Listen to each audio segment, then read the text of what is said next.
Salam alaikum wa rahmatullahi wa barakatuh. Bienvenue dans ce nouveau cours. Aujourd'hui, on va apprendre la négation pour en fait affirmer quelque chose. Donc, au lieu d'utiliser la négation pour corriger ou pour nier quelque chose, on va l'utiliser pour affirmer, confirmer quelque chose. Donc, c'est parti. Pour cela, on va utiliser deux formes, soit la forme mais plus il, soit la forme in plus il. Les deux veulent dire la même chose, c'est juste que la forme avec in, elle est beaucoup plus forte, beaucoup plus accentuée. Donc, comment ça marche?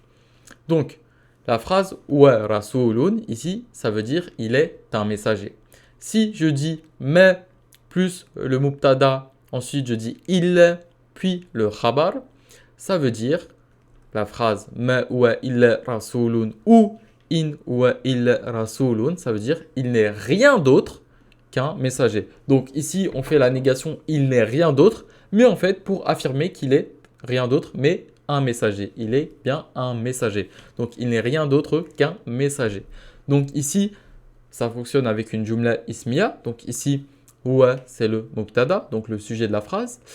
Rasulun, ici c'est le khabar, donc l'information à propos du sujet. Et en fait, ces deux formes de négation pour affirmer quelque chose, elles marchent aussi avec les jumla fi'liya, donc les jumla, les phrases qui sont basées sur le verbe. Donc ici la phrase yakuluna kadhiban, ils disent un mensonge. Si je veux dire ils ne disent rien d'autre qu'un mensonge, je dis ma yakuluna illa kadhiban, ou alors je dis in yakuluna illa kadhiban.